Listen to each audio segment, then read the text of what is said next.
तो बंद हो गई? नहीं नहीं, आ रही है, अब आ रही है, अब आ रही है, एंड तक आ रही है आवाज़ जी। अभी आवाज़ बेहतर है? पक्का? क्यों, क्या मसला है? ठीक है। सैटरडे को माइक का गला ख़राब है, स्पीकर का। थोड़ी देर तक कोशिश करते हैं, नहीं होता तो फिर इसके बगैर कर लेते हैं। तो सैटरडे को आप लोगों ने ज़रा सी बारिश की वजह से, ज़रा सी बारिश नहीं थी, बहुत ज़्यादा तेज़ बारिश थी, तो इतनी ज़्यादा तेज़ बारिश ने आपके जो है वो इरादे तोड़ दिए। तो आई के अब तो इससे बहुत बड़ी बला है। तो आप अगर इतनी सी बारिश से घबरा जाते हैं, आप कहेंगे नहीं सर इतनी नहीं थी, बहुत ज़्यादा बारिश थी। तो क्लास में उस दिन बहुत ज़्यादा बारिश में कुछ लोग आए, कुछ बच्चे तो भीगते हुए पहुँचे, तो इसका मतलब है वो बच्चे कमिटेड थे काफ़ी, वो करीब से आए होंगे, हमने दूर से आना था। देखें बाद में तो यही होता है ना, इंसान हमेशा जो है ना यही सोचता रहता है कि नहीं वो ऐसे होगा, वो यूँ हुआ होगा। तो अगर कोई भी ना आ पाता ना तो मैं समझ जाता कि वाकई चीज़ें शदीद तरीन डिफ़िकल्ट हो गई थी। लेकिन जब कुछ बच्चे आए और कुछ नहीं आए तो समझ आ गया कि जो कमिटेड हैं, आ सकते थे, आना चाहते थे, वो आए हैं। फिर चूँकि वो बच्चे जो है वो बारिश की वजह से आए, तो हमें एहसास था इस बात का कि उन्होंने अपनी तरफ से काफ़ी कुर्बानी दी है। तो फिर जितने भी स्टूडेंट्स आए उन सबको जो है वो चाय पिलाई गई। वो भाई जिस वाक़े की तरफ इशारा करना चाह रहे हैं, और फिर अवाम की फरमाइश पे हमने कैमरे की तरफ मुँह करके जो है ना ऑनलाइन स्टूडेंट्स को भी बताया कि अगर आप आए होते या अगर आप बाद में ये लेक्चर वीडियो फॉर्म में ना देख रहे होते तो आपको भी चाय मिली होती। तो दोबारा अब अगर इस तरह का कोई दिन आए जब कोई शदीद आंधी तूफ़ान आ जाए, कोई ज़लज़ला आ जाए, ठीक है, कोई इस तरह का प्रॉब्लम हो जिसमें आपको लगे कि आज तो बड़े कम लोग पहुंच सकेंगे, तो आपने फ़ौरन से पहुंचना है ताकि आप अपनी चाय जो है ना वसूल कर सकें। जी लें जी, भाई ने कहा अगर एडिशनल कुछ और होगा तो फिर हम आएंगे। तो मतलब हम जो है ना जितना मर्ज़ी भी कोशिश कर लें, हम सबको कभी भी मुतमईन नहीं कर सकते। तो वो जाहिर है हम, हाँ, जो चाय से राज़ी नहीं हुआ वो तो फिर जो मर्ज़ी कर लो। ठंडे मौसम में बारिश वाले उसमें चाय पी के उस दिन बच्चों में एनर्जी थी कोई, याद है? एक तो थे भी थोड़े थोड़े से ना, बीच बीच में किस किस को देखूं जो तो बच्चों में एक अलग एनर्जी थी। तो खैर कहने का मतलब ये है कि आप जो है वो थोड़ी सी हिम्मत करके, थोड़ा सा हौसला करके कोशिश कर सकते हैं कि अगर चीज़ें मुश्किल लग रही हों, तो भी जो है वो आप उसका मुकाबला कर सकते हैं। मेरे ख्याल में इसमें वेरिएशन ही रहेगी। चलें एक लास्ट ट्राई मैनेजमेंट वाले कर रहे हैं, नहीं होता तो इसे साइड पर रख देते हैं। एक कोशिश ज़रूर करेंगे गले को बचाने की। असल में मेरे गले में इन्फेक्शन है, मतलब इस पूरे सेशन ना काफ़ी ज़्यादा, तो मुझे शदीद उन्होंने कहा कि आपने बहुत ऊंचा नहीं बोलना डॉक्टर ने, लेकिन अगर मजबूरी बन जाएगी तो बोल देंगे। तो एक कोशिश ज़रूर कर लेंगे। तो इसलिए जो है ना वो एक दफ़ा आखिरी कोशिश करके देखते हैं। क्या एंड तक आवाज़ आ रही है? आखिरी वाले भाई को सुनाई दे रहा है मैंने क्या बोला है? वो तो भाई को सुनाई दे रहा है और साथ वाले भाई को सुनाई नहीं दे रहा। ठीक है, सही है। तो कहने का मतलब ये है कि अगर हालात मुश्किल हो और आप बैकआउट कर जाएं फिर तो कोई फ़ायदे की बात नहीं है। और यही डायलॉग मारते मारते अगर माइक ख़राब हो जाए और मेरे गले में इन्फेक्शन हो और मैं बैकआउट कर जाऊं तो भी गलत होगा। तो इस टाइम पे जो है ना मैं फंस चुका हूँ। अब जो है वो मुझे जज्बाती तकरीर करने के बाद ख़ुद भी हिम्मत दिखानी होगी।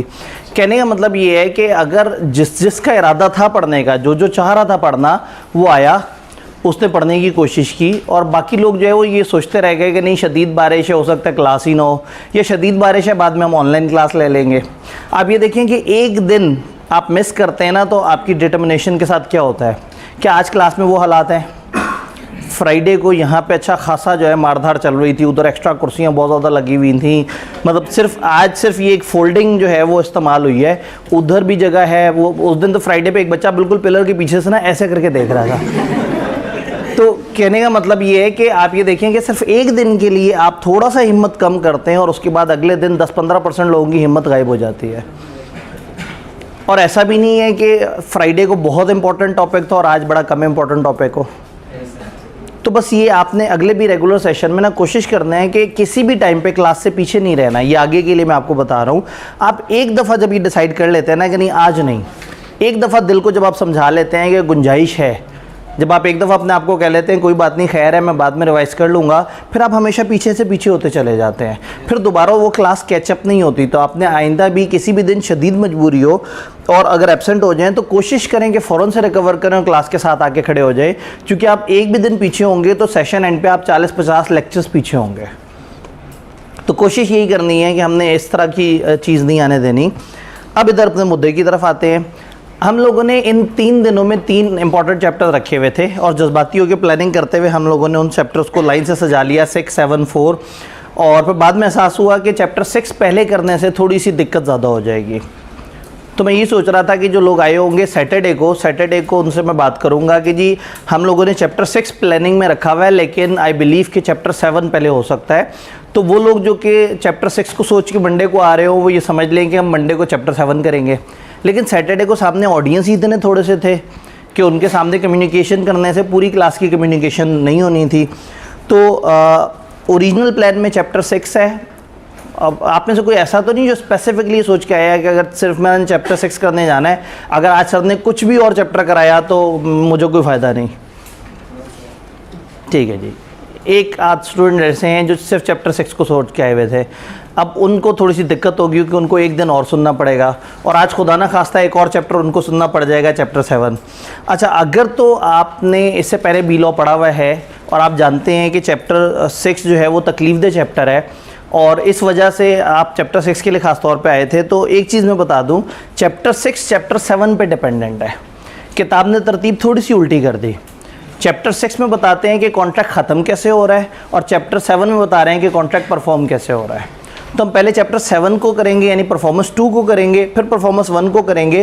तो आप कल नोट कीजिएगा कि चैप्टर 6 हमारे लिए काफ़ी आसान होता जा रहा है। क्या मेरी आवाज़ मुसलसल पीछे आ रही है, क्लियर आ रही है? ठीक है, चैप्टर 7 की बात करते हैं और एंड पे मैंने आपको एक स्लाइड दिखानी है, वो उस टाइम पे मैं एंड पे टीम से वो करूँगा। मैंने इनको रात में एक स्लाइड भेजी थी लेकिन ये स्लाइड यहाँ तक नहीं पहुँचा सके क्योंकि बहुत सारे लोग यूट्यूब पे भी कह रहे थे, मुख्तलिफ मुझे ईमेल्स भी आई हैं, उन्होंने कहा कि जी वो ग्रुप जो है उसमें ज्वाइनिंग नहीं हो पा रही। तो वो इस वजह से ज्वाइनिंग नहीं हो रही कि हमने कोई रिस्ट्रिक्शन लगाई हुई है, उसकी कैपेसिटी होती है। तो बी लॉ का पहले हमारा क्रैश कोर्स के 2-3 ग्रुप थे, बी लॉ वाला ग्रुप जो है वो फुल हो चुका हुआ है और उसमें वो 1025 अटेंडीज़ की एक रिक्वायरमेंट होती है। 8-10 बंदे तो हमारे अपने ही हैं, तो वो उनको माइनस करने से भी बहुत ज़्यादा स्टूडेंट्स अकोमोडेट नहीं होंगे। तो एक सेकंड ग्रुप बनाया है और सेकंड ग्रुप का लिंक मैं आपको दे दूंगा। अगर आप में से कोई या जो ऑनलाइन सुन रहे हैं अगर कोई भी उस ग्रुप में नहीं है तो उस ग्रुप में आ जाए। उस ग्रुप का फ़ायदा ये है कि हम वहाँ डेली बेसिस पे सारा डाटा शेयर कर रहे हैं ताकि जो है वो आपको डिस्टर्बेंस ना हो और आपको हर दिन जो हुआ है उससे रिलेटेड टेस्ट और बाकी सारी चीज़ें, फिर पास पेपर्स की वीडियोज़ जो है वो गूगल ड्राइव के अंदर साथ साथ जा रही हैं, तो वो आपको साथ साथ मिलते ही रहें। चैप्टर 7 को स्टार्ट करते हैं, performance of contract. Performance of contract 2, point यही है कि परफॉर्मेंस ऑफ कॉन्ट्रैक्ट 1 होना चाहिए था। इस चैप्टर में बताते हैं कि कॉन्ट्रैक्ट परफॉर्म कैसे होता है और इससे पीछे चैप्टर 6 में बताते हैं कि कॉन्ट्रैक्ट डिस्चार्ज किस किस तरह से होता है। तो कॉन्ट्रैक्ट जब हम परफॉर्म करने की बातें करते हैं तो सबसे पहला सवाल ये आता है कि कॉन्ट्रैक्ट परफॉर्म करेगा कौन। जब हम ये बात कर रहे हैं कि कॉन्ट्रैक्ट कौन परफॉर्म करेगा तो सबसे पहले जहन में आता है प्रोमिसर हिमसेल्फ। अब हम बड़े हो गए हैं, हम चैप्टर 5 से आगे आ चुके हुए हैं। चैप्टर 4 को हमने पेंडिंग किया हुआ अपने थर्ड डे के लिए क्योंकि वो ज़रा थोड़ा बड़ा चैप्टर है। हमारी अजम्पशन ये है कि कॉन्ट्रैक्ट बन चुका है। तो कॉन्ट्रैक्ट बनने से पहले हम कहते थे एक ऑफरर है, एक ऑफरी है, अगर इनके दरमियान बातचीत हो गई तो कॉन्ट्रैक्ट बन जाएगा। तो जब कॉन्ट्रैक्ट बनता है ना तो 2 प्रॉमिस बन जाते हैं। दोनों बंदों ने कोई ना कोई कंसिडरेशन दूसरे को देनी थी। तो एक बंदे ने कहा कि भाई मैं आपको 2000 रुपये दूंगा और दूसरे ने कहा मैं आपको कुर्सी दे दूंगा। तो एक शख्स ने कुर्सी देने का वादा किया है और एक शख्स ने 2000 रुपये देने का वादा किया है। तो एक कंसिडरेशन 2000 रुपये, एक कंसिडरेशन है कुर्सी। तो 2 अलग अलग प्रॉमिस हैं। जब हम कॉन्ट्रैक्ट एक्ट में आके 2 अलग अलग प्रॉमिस आमने सामने देखते हैं तो उसके लिए हम जो वर्ड्स इस्तेमाल करते हैं वो है रेसिप्रोकल प्रॉमिसेस। रेसिप्रोकल प्रॉमिस क्या होते हैं? प्रॉमिस के बदले प्रॉमिस। तो जब एक प्रॉमिस के बदले एक दूसरा प्रॉमिस मौजूद हो तो उसको हम कहते हैं रेसिप्रोकल प्रॉमिस। दोनों बंदों ने एक दूसरे को प्रॉमिस किया। तो इस चैप्टर में हमारी अजम्पशन ये होगी कि we are talking about reciprocal promise. एक प्रॉमिसर होगा, एक प्रॉमिसी होगा, और दूसरे प्रॉमिस में भी एक प्रॉमिसर और होगा, एक प्रॉमिसी होगा। तो आपने थ्रू आउट जब भी मैं चैप्टर की बात करूं तो जब मैं कहूं प्रॉमिसर तो आपने समझ जाना है उनमें से कोई एक बंदा और उसकी किसी एक प्रॉमिस का जिक्र हो रहा है। कुर्सी बेचने वाला भी प्रॉमिसर हो सकता है कि उसने वादा किया है कि वो कुर्सी बेचेगा। पैसे देने वाला भी प्रॉमिसर हो सकता है कि उसने वादा किया है कि वो पैसे देगा। तो प्रॉमिसर और प्रॉमिसी इन कॉन्टेक्स्ट ऑफ किसी भी एक कंसिडरेशन बात होगी कि प्रॉमिसर वो शख्स है जिसने प्रॉमिस परफॉर्म करना है और प्रॉमिसी वो शख्स है जिसके अगेंस्ट प्रॉमिस परफॉर्म करना है। तो अब सवाल ये है कि कौन कॉन्ट्रैक्ट को परफॉर्म कर सकता है। जब कॉन्ट्रैक्ट हो गया, प्रॉमिस तय पाया, तो कौन कौन ऐसे लोग हैं जो इस प्रॉमिस को परफॉर्म कर सकते हैं। तो रूल ये है कि प्रॉमिसर हिमसेल्फ करेगा। नॉर्मली क्या होगा, अगर दो बंदे हैं, एक ने दूसरे से प्रॉमिस किया है तो प्रॉमिसर ने कहा मैं तुम्हें कुर्सियां दूंगा, तो ये वादा कैसे अदा होगा, प्रॉमिसर खुद उसको कुर्सियां हवाले कर दे। तो सबसे पहले तो ये है कि हम कहते हैं कि प्रॉमिसर इज द पर्सन जो प्रॉमिस को परफॉर्म करे। फिर सम टाइम क्या होता है कि ये एग्री कर लिया जाता है कि प्रॉमिसर का एक एजेंट भी परफॉर्म कर सकता है। अगर पार्टीज एग्री करें तो हमने चैप्टर 10 में पढ़ा था कि प्रॉमिसर की जगह प्रॉमिसर का एक एजेंट आके भी जिम्मेदारी अदा कर सकता है और ऐसा माना जाएगा जैसे प्रॉमिसर ने अपने हिस्से का वादा पूरा कर लिया। तो प्रॉमिसर हिमसेल्फ भी प्रॉमिस पूरा कर सकता है, प्रॉमिसर का एजेंट भी कर सकता है। सम टाइम आप एक थर्ड पर्सन का जिक्र भी कर सकते हैं। एक बंदे ने दूसरे से प्रॉमिस किया मैं आपको कुर्सियां सप्लाई करूंगा और ये कह दिया कि कुर्सियां आपको मैं फलाना दुकानदार से उठवा दूंगा, वो दुकानदार आपको कुर्सियां दे देगा। तो प्रोमिसेस में ये भी हो सकता है कि दोनों पार्टीज की मजमूई रजामंदी से एक थर्ड पार्टी आए और थर्ड पार्टी परफॉर्मेंस दे दे, तो ये भी अलाउड है। इसका मतलब है एक बंदा अपनी जगह अपने एजेंट से भी काम करवा सकता है और अगर सामने वाला बंदा मान जाए तो किसी थर्ड पर्सन से भी काम करवा सकता है। ये बात समझ आई? लेकिन कुछ ऐसे काम हैं जो उसको खुद करने होंगे। फॉर एग्जाम्पल वो एक डॉक्टर है और उसने प्रॉमिस किया था कि वो एक मरीज़ का ऑपरेशन करेगा। अब ये ऑपरेशन करने वाला काम वो आगे किसी एजेंट को नहीं दे सकता अगर वो डॉक्टर की महारत की वजह से लोग उसके पास आए हैं। एक वकील ने कहा था, एक बड़े मशहूर वकील ने एक बंदे को कहा मैं आपका केस लड़ूंगा।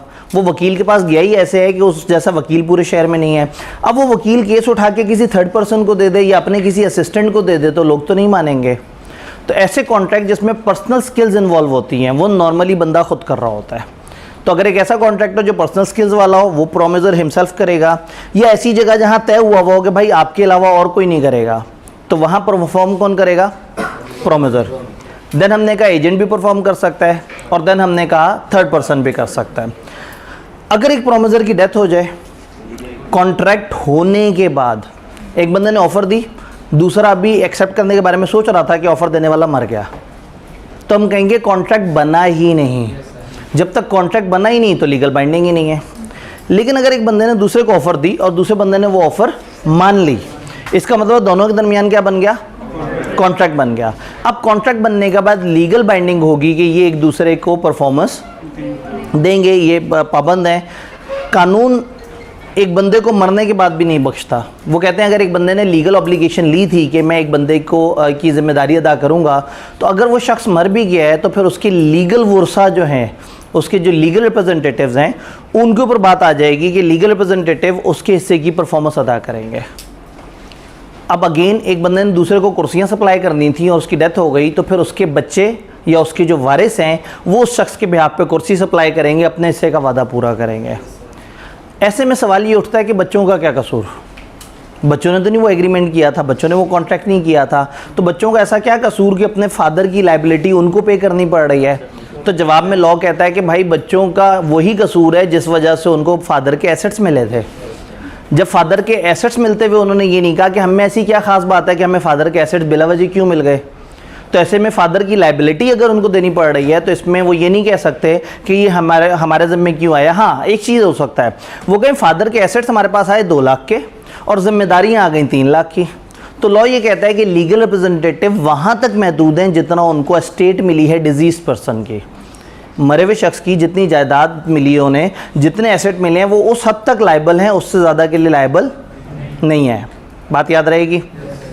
तो ऐसे में बड़ा क्लियर कट से हम बात करते हैं कि प्रॉमिसर खुद लायबल है, अगर पर्सनल स्किल्स हैं या कॉन्ट्रैक्ट में तय है, नहीं तो एजेंट से भी काम हो सकता है। अगर छोटे मोटे काम है और पार्टी समझती हैं तो एजेंट भी कर लेगा। थर्ड पर्सन डिफाइन हो गया है, एग्री कर लिया मिलके, वो भी कर सकता है।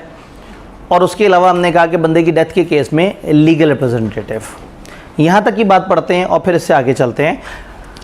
प्रोमिजर, अगर कॉन्ट्रैक्ट पर्सनल नेचर का या एग्री हुआ था कि प्रोमिजर ही करेगा तो फिर कोई और नहीं करेगा। कौन कॉन्ट्रैक्ट परफॉर्म करेगा? प्रोमिजर हिमसेल्फ। खासतौर पे जहाँ कॉन्ट्रैक्ट पर्सनल नेचर का हो या ये तय हुआ हो कि ये प्रॉमिस तो प्रोमिजर ही पूरा करेगा। प्रोमिजर का एजेंट भी हो सकता है। अगर पार्टीज की इंटेंशन है कि प्रोमिजर भी कर सकता है, उसका एजेंट भी कर सकता है, तो दोनों चीज़ें अलाउड है। Third party with consent of promisee, contract can be perform by a third party. जिसका प्रॉमिस है वो प्रोमिजी से वादा कर सकता है कि अगर तुम कहो तो मैं ये चीज़ तुम्हें थर्ड पार्टी से करवा दूं, तो एक थर्ड पार्टी को भी बीच में लाया जा सकता है। और जब आप थर्ड पार्टी को एक्सेप्ट कर लेंगे, he can not enforce it against promisor. Promisee ने जब कह दिया ओके मुझे उससे कुर्सियां आप दिलवा दें, वो कुर्सियां दे दें, मैं समझूंगा आपका कॉन्ट्रैक्ट पूरा हो गया। अब कल को वो शख्स कुर्सियां देने आए तो ये नहीं कहेगा जी मुझे तो प्रोमिजर से कुर्सियां चाहिए। तो अगर प्रोमिजी ने एक दफ़ा एग्री कर लिया है तो थर्ड पार्टी को वो फिर रिफ्यूज़ नहीं कर सकता। फिर वो प्रोमिजर से नहीं कहेगा कि आप ही परफॉर्म करें। लीगल रिप्रेजेंटेटिव, हमने कहा अगर प्रोमिजर की डेथ हो जाए तो लीगल रिप्रेजेंटेटिव के पास चीज़ें चली जाएंगी अनलेस कॉन्ट्रेरी इंटेंशन अपीयर्स। हो सकता है कॉन्ट्रैक्ट करते ही शुरू में तय कर लिया हो कि अगर हम में से कोई मर गया तो फिर लीगल रिप्रेजेंटेटिव के बाद नहीं जाएगी बात, फिर खुद ब खुद कॉन्ट्रैक्ट खत्म हो जाएगा। अगर ऐसा नहीं तय हुआ तो ऑटोमेटिकली डेथ पे कॉन्ट्रैक्ट किसके पास चला जाएगा? Legal representative. Unless contrary intention appears, या कॉन्ट्रैक्ट किस तरह का हो? पर्सनल नेचर का है। तो डेथ के बाद जो है ना, वो अगर डॉक्टर ने कहा था कि मैं ऑपरेशन करूंगा, वो मर गया, तो इसका ये मतलब नहीं कि उसका बच्चा आके ऑपरेशन करना शुरू कर दे, क्योंकि वो पर्सनल नेचर का कॉन्ट्रैक्ट है, वो खुद ब खुद खत्म हो जाएगा। और लीगल रिप्रेजेंटेटिव की जो लाइबिलिटी है वो लिमिटेड है amount of estate of diseased. Disease कहते हैं मरे हुए को, एस्टेट कहते हैं जायदाद को, तरके को।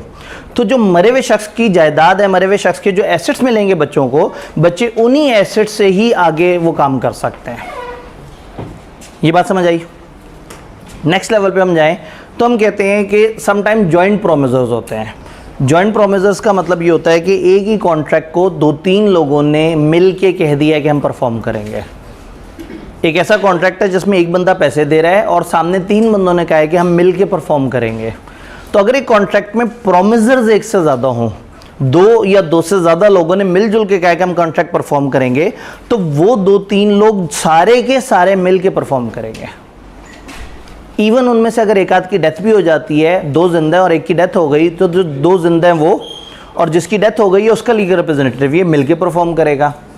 पॉइंट ये है कि अगर सारे के सारे उनकी डेथ हो गई तो सारों के लीगल रिप्रेजेंटेटिव मिलके करेंगे। इसका मतलब है कि जब प्रोमिजर्स जॉइंट होते हैं तो उनकी लायबिलिटी जॉइंट होती है, वो सब के सब मिलके परफॉर्म करेंगे। और अगर कोई एक आध बंदा बीच में मिस भी हो जाता है, मर जाता है या कुछ और, तो उसके लीगल रिप्रेजेंटेटिव, यानी कि अनलेस के प्रोमिस ही कह दे कि भाई आप में से कोई एक परफॉर्म कर दे, जॉइंट प्रोमिजर्स ने प्रोमिस को इकट्ठे ही परफॉर्म करना होता है। इस फिनोमेना को हम कहते हैं devolution of joint rights. Devolution of joint rights unless contrary intention appears. ये बात तो हम हमेशा लिखेंगे। कॉन्ट्रेरी किसे कहते हैं? मुखालिफ को। इंटेंशन का मतलब इरादा। अनलेस कि कोई मुखालिफ इरादा आपस में तय हुआ हो, अनलेस कि कोई और बात आपस में तय हुई हो, कॉमन रूल ये है कि in case of several promisors following person must perform. All promisors jointly अगर वो सारे जिंदा हैं, representative of deceased promisor jointly with surviving promisor अगर कुछ मर गए कुछ जिंदा हैं, और representative of all of them jointly अगर सब के सब मर गए। तो ये बेसिकली डिफरेंट तरह के लोग हैं जिन्होंने कॉन्ट्रैक्ट को परफॉर्म करना है। कॉन्ट्रैक्ट की परफॉर्मेंस यहाँ पे हमें समझ आती है। अब इसके साथ एक कनेक्टेड एक टॉपिक को जोड़ के पढ़ लेते हैं, विच इज़ जॉइंट प्रॉमिस।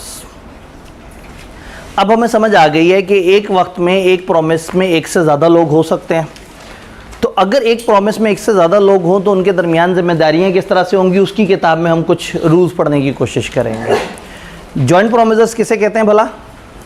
2 या 2 से ज़्यादा प्रोमिजर्स ने मिल के अगर कहो कि भाई हम ये मिलजुल के काम करेंगे, तो पहला रूल ये है कि उनकी लाइबिलिटी जॉइंट एंड सेवरल होती है। लाइबिलिटी जॉइंट एंड सेवरल है। प्रोमिजी किसी एक को भी कंपेल कर सकता है और एक से ज़्यादा जॉइंट प्रोमिजर्स को भी कंपेल कर सकता है कि भाई आप ये पूरा का पूरा परफॉर्मेंस अदा करें। जॉइंट प्रोमिजर्स ने मिलकर परफॉर्म करना होता है। 3 बंदों ने वादा किया कि हम परफॉर्म करेंगे, वो तीनों के तीनों मिलके करें। उन तीनों ने तो मिलके परफॉर्म करना है। जो उनका प्रोमिस ही है वो इनसे अगर डिमांड करना चाहता हो परफॉर्मेंस, तो लॉ कहता है कि भाई प्रोमिजी, तुम इन तीनों लोगों को देख रहे हो, इनकी लायबिलिटी है जॉइंट एंड सेवरल। जॉइंट का मतलब होता है इकट्ठे, सेवरल का मतलब होता है अलग अलग। इसका मतलब है कि जो प्रोमिजी है उसकी नज़र में ये लोग जॉइंट भी जिम्मेदार हैं और अकेले अकेले भी जिम्मेदार हैं। प्रोमिजी इनमें से किसी एक से भी जिम्मेदारी अदा करवा सकता है। फॉर एग्जांपल हम कहते हैं कि एक शख्स ने कॉन्ट्रैक्ट किया 3 लोगों से, उसने माल सप्लाई करना था और उसके अगेंस्ट उसको आगे से 6 लाख रुपए मिलने थे। उन तीनों प्रोमिजर्स ने 6 लाख देने थे और इसने उनको कुर्सियां देनी थी। फॉर एग्जांपल हुआ ये कि इसने कुर्सियां दे दी और उनकी तरफ से अभी तक पैसे नहीं आए, तो ये प्रोमिजी उन 3 में से किसी एक से भी पूरे के पूरे 6 लाख मांग सकता है। ऐसा नहीं होगा कि तीनों के पीछे अलग अलग जाए और तीनों से कहे भाई आप अपने हिस्से का 2 लाख दे दें। जब ये ग्रुप जॉइंट प्रोमिजर्स हैं तो ये तीनों के तीनों मिलके लायबल हैं 6 लाख के लिए। तो ऐसे में प्रोमिजी इनमें से किसी एक बंदे से भी सारी परफॉर्मेंस करवा सकता है। तो प्रोमिजी ने मिस्टर ए से कहा कि भाई मुझे 6 लाख दे दो, मिस्टर ए ने 6 लाख दे दिए। अब ऐसे में मिस्टर बी और मिस्टर सी की लायबिलिटी होगी कि वो मिस्टर ए को पैसे दें। मिस्टर ए का हक होगा कि अगर मिस्टर ए ने अकेले सबके हिस्से के पैसे दे दिए हैं तो वो पलट के सबसे पैसे ले ले। तो थर्ड पार्टी की नज़र में ये तीनों इकट्ठे भी हैं, अलग अलग भी हैं। थर्ड पार्टी किसी एक से भी रिकवरी करना चाहे तो वो कर ले, लेकिन बाद में वो एक जिससे रिकवरी हुई है वो बाकी लोगों के साथ देखेगा कि क्या मामला होगा और फिर वो उनसे रिकवरी करने का राइट रखता है। ये बात समझ आई? तो ये हमारा सेकेंड रूल बन जाता है कि आप कंट्रीब्यूशन क्लेम कर सकते हैं। इसी में 2 or more joint promiser may compel every other joint promiser to contribute equally with himself to the performance of promise।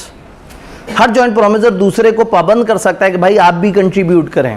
वो थर्ड पर्सन तो ले गया, प्रोमिजी तो ले गया हमसे 6 लाख, जिससे लेके गया वो बाकियों को कंपेल कर सकता है कि आप अपने हिस्से की मुझे कंट्रीब्यूशन दें। Again unless a contrary is, ये जुमला जगह जगह आएगा। इसका मतलब है कि आपने अगर आपस में कुछ और तय वो किया हुआ है तो वो कुछ नहीं तय किया। तो जो हम पढ़ रहे हैं वो जनरल रूल है कि एक जॉइंट प्रोमिसर कंट्रीब्यूशन मांग सकता है। सेम गोज विद अगर लॉस होता है कंट्रीब्यूशन में। लॉस से क्या मुराद है? 6 लाख रुपए दे दिए मिस्टर ए ने और प्रोमिजी सेटल हो गया। अब मिस्टर ए ने अपने बाकी दोनों दोस्तों से 2-2 लाख लेने हैं ताकि सब पे 2-2 लाख डिवाइड हो जाएं तीनों पे। मिस्टर सी भाग गया, काबू नहीं आया, गायब हो गया और मिस्टर ए बेचारा दुखी हो गया क्योंकि उसने 6 लाख खर्चा है, 2 लाख तो बी से मिल जाएगा और सी वाला 2 लाख ख़त्म हो गया। तो ए बेचारे का क्या कसूर है कि उसने अकेले सबके पैसे दे दिए थे? अगर सी भागे इन 3 में से तो इसका मतलब है कि इन 2 जॉइंट प्रोमिसर को लॉस को डिवाइड करना चाहिए। तो अगर मिस्टर ए को मिस्टर सी के हिस्से के पैसे नहीं मिलते तो वो खुद भी कंट्रीब्यूट करेगा और दूसरे बंदे से भी कहेगा कि तुम भी इक्वल कंट्रीब्यूट करो। तो फिर होगा ये कि ये ए और बी दोनों 3-3 लाख कंट्रीब्यूट करेंगे और सी जो है उस वो पैसे लेके भाग गया, वो जब पकड़ा जाएगा तब ये उससे 1-1 लाख रुपया रिकवर कर लेंगे।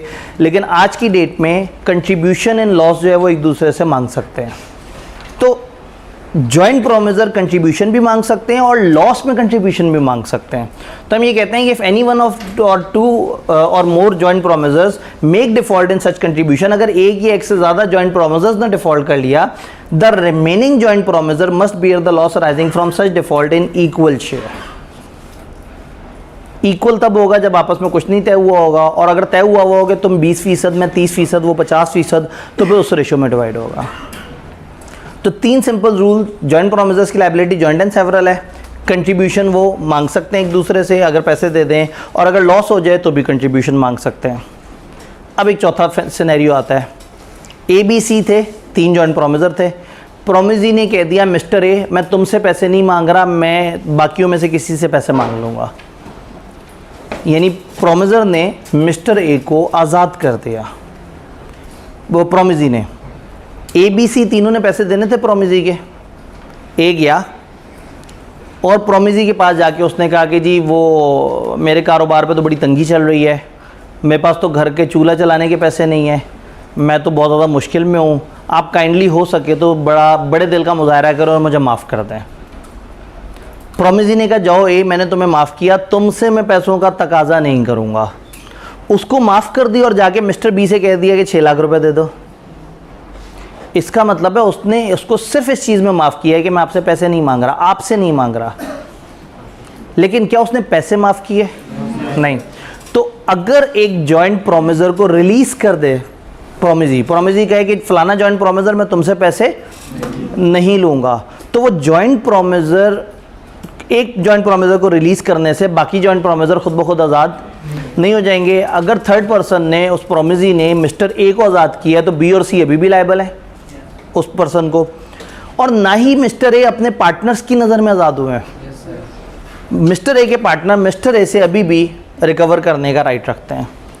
तो रूल अब हमने जहन में रखना है। रूल कुछ इस तरह से है कि अगर किसी एक जॉइंट प्रोमिजी को आज़ाद कर दिया जाए तो बाकी जॉइंट प्रोमिजीज खुद ब खुद आज़ाद नहीं हो जाते, और बाकी जॉइंट प्रोमिजीज जो है वो राइट रखते हैं उस जॉइंट प्रोमिजी से जिसको उस जॉइंट प्रोमिजर से जिसको आज़ाद किया गया था। तो रूल ये है कि release of one joint promisor by promisee ने अगर किसी एक जॉइंट प्रोमिजर को रिलीज कर दिया, it does not discharge the other joint promisors और जॉइंट प्रोमिजर्स, ये दूसरे या बाकी सारे जितने भी जॉइंट प्रोमिजर्स उनको आज़ाद नहीं करेगा। It does not free the joint promisor so release, और जिस जॉइंट प्रोमिजर को आपने आज़ाद किया है ये उसको भी आज़ाद नहीं करेगा from responsibility to other joint promisors. वो ए उस शख्स की नज़र में आज़ाद हुआ है लेकिन अपने बाकी दो पार्टनर्स की नज़र में आज़ाद नहीं हुआ, वो उससे जाके पैसे मांगेंगे। तो इसका मतलब है ये तो सिर्फ मजाक था, उसने कहा मैं तुमसे पैसे नहीं मांगूंगा, लेकिन उसने ओवरऑल पैसे मांग लिए, तुम के बजाय किसी और से पैसे मांग लिए। तो इसका मतलब है ए को उसने आज़ाद तो कर दिया लेकिन असल में ए पैसों की जिम्मेदारी से आज़ाद। अगर वो कहता है कि तुम लोगों ने 6 लाख देने थे, ए के ज़िम्मे जो 2 लाख आते हैं मैं वो 2 लाख माफ़ कर देता हूँ, ए तुम्हारे हिस्से के 2 लाख मुझे नहीं चाहिए, तो ए भी आज़ाद हो जाता और ए की 2 लाख की जिम्मेदारी भी आज़ाद हो जाती। जब उसने पैसों की जिम्मेदारी नहीं छोड़ी और सिर्फ कह दिया ए मैं तुमसे पैसे नहीं मांगूंगा, तो बाकी पार्टनर ज़रूर ए से पैसे मांग सकते हैं। क्लियर हो गई बात? और देन वही वाली बात है कि जब हम जॉइंट प्रोमिजर्स की बात करते हैं तो डेवोल्यूशन ऑफ जॉइंट राइट्स हमेशा रूल होता है, प्रोमिजीज हों या प्रोमिजर्स हों। जॉइंट प्रोमिजर्स हों उनके भी सेम रूल हैं, जॉइंट प्रोमिजीज हैं उनके भी सेम रूल हैं। अगर एक बंदे ने प्रॉमिस काफ़ी ज़्यादा जॉइंट प्रोमिजीज से किया है तो unless contrary intention appear, unless के कुछ और तय किया हुआ है, devolution of joint right is also applicable. और ये क्या चीज़ थी जब डेवोल्यूशन ऑफ जॉइंट राइट्स मिल के परफॉर्म करेंगे। तो इसका मतलब ये है कि जब प्रोमिजीज हैं तो प्रोमिजीज जो है वो उनकी जिम्मेदारी भी मिलके परफॉर्म होगी और जो प्रोमिजर्स हैं उनकी जिम्मेदारी भी मिलके परफॉर्म होगी। इस पॉइंट को मैं यहाँ अधूरा छोड़ रहा हूँ और लेक्चर के एंड पे इस पॉइंट पे दोबारा पलट के आएंगे। आई के अपने चैप्टर के पास पेपर में ज़्यादातर ये डिस्कशन की है कि जी इतने सारे लोगों से कॉन्ट्रैक्ट किया, बताओ कौन परफॉर्म करेगा, कौन डिमांड कर सकता है, और स्टूडेंट्स कन्फ्यूज़ हो जाते हैं। तो एक दफ़ा उसके जनरल रूल को हम डिस्कस करने की कोशिश करेंगे इंशाल्लाह। अब आगे चलते हैं। ये चीज़ समझ आ गई हमें कि प्रॉमिस क्या है, प्रॉमिस कौन परफॉर्म करेगा, किस तरह से है। अब अगला सवाल ये है कि किस टाइम और प्लेस पे परफॉर्मेंस होगी, परफॉर्मेंस किस टाइम पे होगी, किस प्लेस पे होगी। किताब यहाँ बहुत ही जेनेरिक बातों को रूल्स बता के पेश करना चाह रही है। फॉर एग्जांपल प्रॉमिस में लिखा हुआ था कि ये प्रॉमिस फलाना दिन परफॉर्म होगा, तो किस दिन परफॉर्म होगा, उस दिन परफॉर्म होगा। प्रॉमिस में डिफाइंड था उस दिन इस टाइम पे होगा, तो फिर उस दिन उसी टाइम पे होगा। अगर दिन डिफाइंड है और टाइम डिफाइंड नहीं है, उस दिन के जो भी बिजनेस आवर्स हैं रीजनेबल उसके दरमियान परफॉर्म हो जाना चाहिए। प्रॉमिस में मैनर डिफाइंड है कि ये प्रॉमिस इस तरीके से अदा होगा, तो फिर उसी तरीके से अदा होगा। और अगर नहीं डिफाइंड तो जो रीजनेबल तरीके है उससे अदा होगा। यानी कि बहुत ही कॉमन सी बात है कि जो टाइम तय हुआ है उस टाइम को फॉलो करेंगे, जो दिन तय हुआ है उस दिन को फॉलो करेंगे। दिन तय हुआ है, टाइम तय नहीं हुआ तो रीजनेबल टाइम पे कर लेंगे। दिन तय हो गया, टाइम तय हो गया, जगह तय नहीं हुई तो रीजनेबल जगह होनी चाहिए जो बिजनेस प्लेस होती है। सम टाइम हमें नहीं समझ आता कि जगह क्या है, तो ऐसे में प्रॉमिस से पूछ लें, भाईजान आपके साथ दिन और टाइम तय हुआ था, जगह तय नहीं हुई थी, आप बताओ मैं किस जगह आपको ये परफॉर्म करके दूँ। तो जो जगह वो बताएगा आप वहाँ पे उसको परफॉर्म करके दे दें। तो ये छोटी छोटी सी बातें हैं। फिर एक आखिरी बात ये हो सकती है कि रूल ये तय हो कि प्रोमिसर तभी परफॉर्म करेगा जब प्रोमिसी ने उसे कहो कि हाँ भाई मैं रेडी हूँ, आप परफॉर्मेंस दे दें। यानी प्रोमिसर का तय तो हुआ है कि उसने परफॉर्म करना है। प्रोमिसर ने प्रोमिसी से कहा था जी मैं आपको कुर्सियां बना के दे दूंगा, 25 तारीख तक कुर्सियां मेरे पास तैयार पड़ी हुई होंगी, आप जैसे ही कहेंगे मैं आपको रवाना कर दूंगा। तो अब ऐसे में प्रोमिसर यानी कि कुर्सियों वाला बंदा कब जिम्मेदार है, जब उसे कहा जाए। और दूसरा बंदा अगर उसे नहीं कहता तो जब तक नहीं कहता वो जिम्मेदार नहीं है। तो अगर तय हुआ है कि भाई पहले आप अप्लाई करेंगे, जनरल रूल है किताब में देखते हैं, no time for performance is specified, तो must be perform within reasonable time. Then promise is to be performed on certain, एक खास दिन पे परफॉर्म होना है। May perform at any time during usual hour of business on such day, दिन define हुआ है, टाइम शाइम प्लेस नहीं डिफाइन हुई, तो उसके रीजनेबल टाइम में कर दें जो बिजनेस आवर्स हैं। And at place at which promise ought to be perform, और उस जगह पे परफॉर्म जहां नॉर्मली तय होता है कि प्रॉमिस होगा। फॉर एग्जाम्पल SBI आपको एडमिशन दे, फॉर एग्जाम्पल आपका एडमिशन हो, आप कहें कि जी ये SBI का कैंपस है, आपने कहा, कॉलेज ने कहा, आपने कहा यही क्लासें होती हैं, उन्होंने कहा हाँ, आपने जनाब एडमिशन करा लिया, एडमिशन पे पैसे तय हो गए, टीचर तय हो गया, टाइम तय हो गया, SBI वाले बताना भूल गए कि क्लासें कहाँ होंगी। तो अगर उन्होंने नहीं बताया तो आप पहले दिन कौन सी जगह पे पहुंचेंगे, क्यों पहुंचेंगे? एज्यूम करेंगे कि भाई ये कॉलेज है, इसी कॉलेज का यहीं पे कैंपस था, इन्होंने कहा था यहीं क्लासें होती हैं, तो this is the place where promise ought to be performed. ये वो प्लेस है जहां प्रॉमिस परफॉर्म होना चाहिए। यानी आप एज्यूम करें कि हाँ भाई ये जगह तो ऐसी है कि यहाँ पे परफॉर्मेंस होगी। तो दिन डिफाइंड है, टाइम शाइम नहीं डिफाइंड, तो टाइम भी रीजनेबल हो और जगह वो हो जो नॉर्मली जहां प्रॉमिस परफॉर्म होता है। No place is fix for performance, तो फिर क्या होगा, प्रोमिसर जो है वो प्रोमिसी को अप्लाई करेगा कि एक रीजनेबल प्लेस मुझे बता दो और उस रीजनेबल प्लेस पे मैं परफॉर्म करता हूँ। अगर प्लेस नहीं डिफाइंड और समझ भी नहीं आ रही कि बिजनेस प्लेस कौन सी और इसको कहाँ परफॉर्म होना चाहिए, तो फिर क्या होगा, वो उसे पूछेगा कि भाई प्लेस नहीं डिफाइंड मुझे बता दो, नहीं बताएगा तो ये वहीं परफॉर्म करेगा, where ought to be perform. इसी तरह से मैनर या टाइम प्रिस्क्राइब या सैंक्शन बाय प्रोमिस, उसने कोई मैनर या टाइम बताया हुआ है तो promise should be made in that manner and. तो किताब ने सब हमारा टाइम ज़ाया किया, एक सीधी सी बात जो कॉमन सेंस वाली थी उनको रूल्स बना के पेश किया। दरमियान का एक पॉइंट हमारा रहता है, प्रॉमिस एक दिन पे होना है, दिन डिफाइंड है कि 25 जुलाई को मैं कुर्सियाँ तैयार रख के बैठाऊंगा, मैं आपको सप्लाई कर दूंगा, लेकिन application by promisee is needed. Rule ये है कि मिस्टर प्रोमिसी तुम अप्लाई करना, तुम कहना, फिर मैं तुम्हें डिलीवर कर दूंगा। तो दिन डिफाइंड हो गया जी, 25 जुलाई को कुर्सियाँ मिलेंगी, लेकिन मिस्टर प्रोमिसी तुम जब कॉल करोगे तब मैं कुर्सियाँ लेके पहुंचूंगा। तो फिर ये परफॉर्मेंस कब होनी है, जब वो कॉल करेगा। Promisee shall apply for performance, promisee पहले अप्लाई करेगा परफॉर्मेंस के लिए, प्रॉपर प्लेस वगैरह और यूजुअल आवर्स ऑफ बिजनेस बताएगा और फिर उसके बाद वो परफॉर्मेंस। अब प्रोमिसी अप्लाई करे परफॉर्मेंस के लिए और कहे हाँ भाई 25 का दिन तय हुआ था तो 25 की लेट नाइट में तुम परफॉर्मेंस दे दो, या साहिल के किनारे पे कुर्सियां रखो, तो हम कहेंगे भाई ठीक है, आपने अप्लाई करना था, आपने बताना था, लेकिन इतना ओवर नहीं हो जाना था। आप बताएं कौन से रीजनेबल टाइम पे, कौन सी रीजनेबल जगह पे आप कहते हैं हम आपको कुर्सियां उस टाइम पे और उस जगह पे पहुंचा दें। तो कहने का मतलब है जब यहाँ रूल ये है कि प्रोमिसी बताएगा, प्रोमिसी ने अप्लाई करना है, तो फिर प्रोमिसी अप्लाई करेगा परफॉर्मेंस के लिए एक प्रॉपर प्लेस पे।